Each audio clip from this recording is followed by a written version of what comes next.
good day mga katilapia. Tayo po ay nag-harvest at yan po ang gamit nating pang-harvest. Nag-DIY po tayo. Para makita niyo kung paano yan ginawa, ay tingnan lang po ninyo sa aking iba pang video kasi na-upload na po natin yan, paano yan ginawa.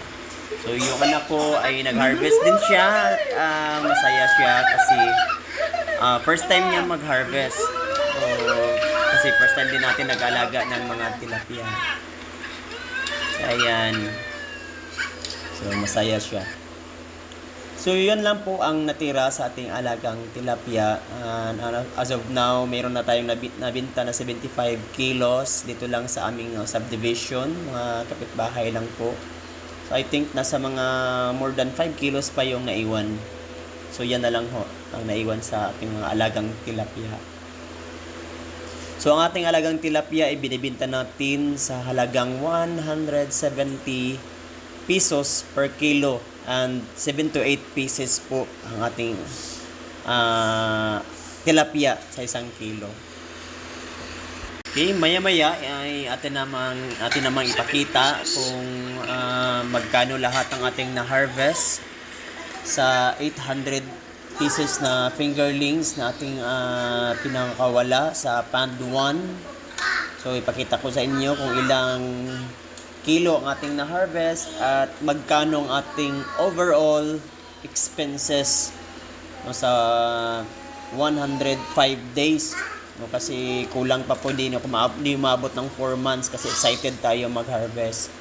So ipakita ko sa inyo lahat kung magkano ang ating naging profit.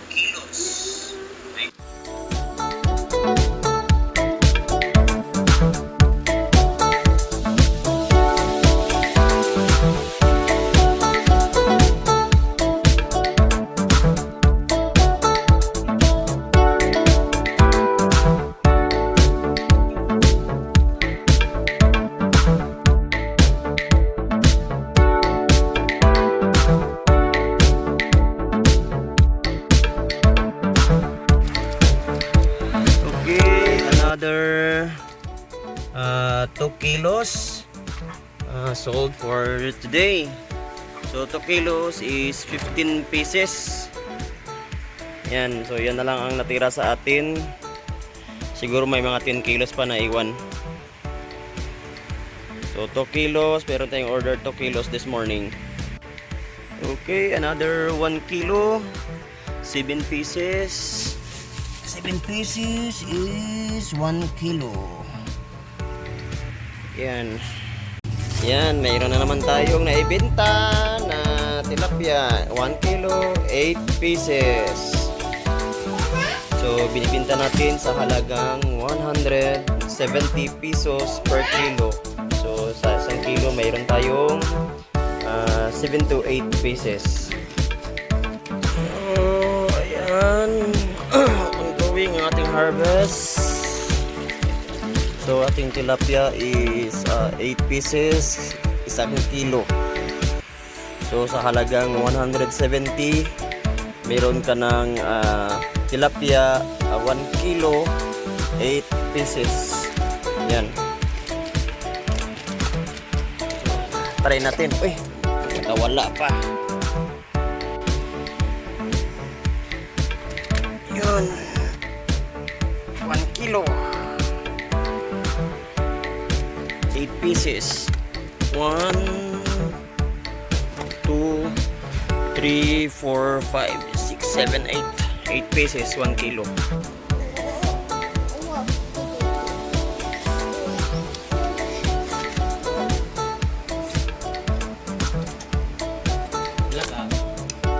Sa YouTube. Gina YouTube ang guna ko niya kuan. So ayan guys, yan na lang ang naiwan matapos tayong nag-partial harvest ng 10 kilos. So maybe kasi medyo alanganin pa sa last week of March or first week of April tayo mag-resume ng ating pag-harvest kasi medyo alanganin pa yung iba. Eh kasi sa March 31 pa ito siya mag 4 months. Pero kasi mayroon na tayo nakita na 5 pieces per kilo na tilapia.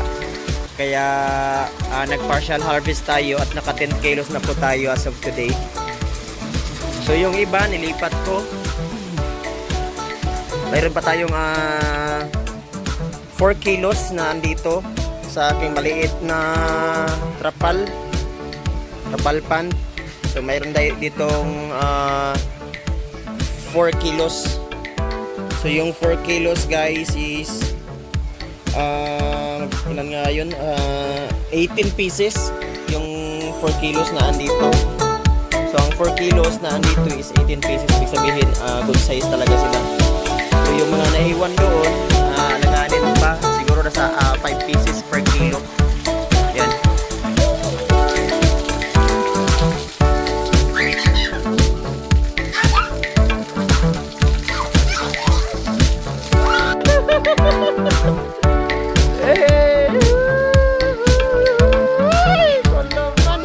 Uy! Asa naman tilapia ni Papa. Oy, dagdag ng tilapia ang Papa. Oh. Oy! Oy! Oy! Oy!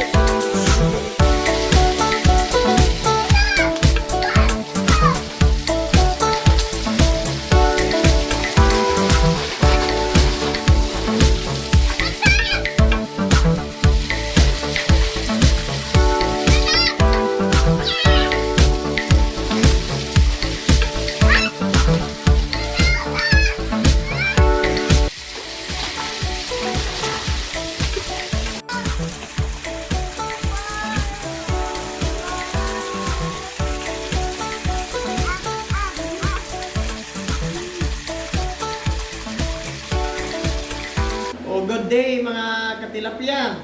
Alam kong excited kayo malaman ang ROI sa ating pagtitilapia. So ito na. So ang overall expenses po natin ay umabot tayo ng 11,711. So sa 11,711 kasali na po dyan yung fingerlings, yung feeds, molasses, probiotics, yung electric bill natin at isang sakong asin kasi nakagamit tayo ng isang sakong asin nung napunggos tayo. Kasi ko ay first time natin at kulang pang ating kaalaman. So nakaranas tayo ng punggos. But okay lang kasi ganoon talaga. So 11,711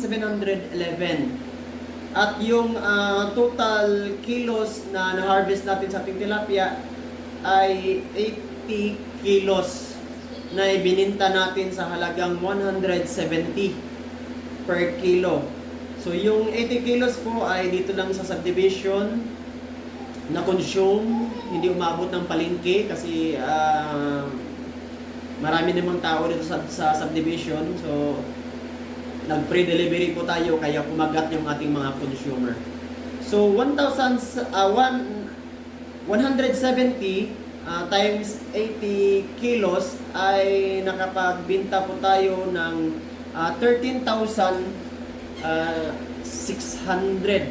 sa ating 80 kilos na harvest.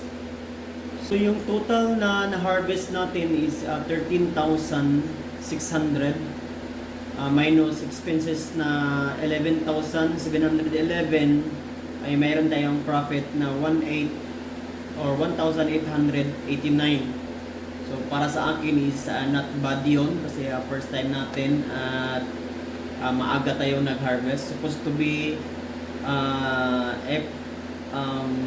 March, katapusan ng March tayo nag-harvest but mas naka-early tayo at hinintay na maging 5 pieces per kilo or 4 to 5 pieces per kilo. So ang nangyari ay nakapag-harvest tayo ng 7 to 8 pieces per kilo. Pero naka-harvest pa rin tayo ng 80 kilos. Kaya para sa akin is not bad yun. Kasi hindi naman pagtitilapia ang ating main source of income. So mayroon tayong profit na 1,889. Kaya not bad na yun. So, tip sa mga kagaya ko na bago pa lang sa pagtitilapia, wag masyadong excited sa pag-harvest. Hintayin talaga na mag-aabot ng 4 months or 5 months para ma-hit natin yung 4 pieces per kilo or 5 pieces per kilo. So again, salamat sa pagsubaybay and God bless. Mga katilapia, maraming nanonood sa ating YouTube channel na hindi pa nakapag-subscribe. Mag-subscribe po tayo at malaking tulong na po yun. Salamat and God bless.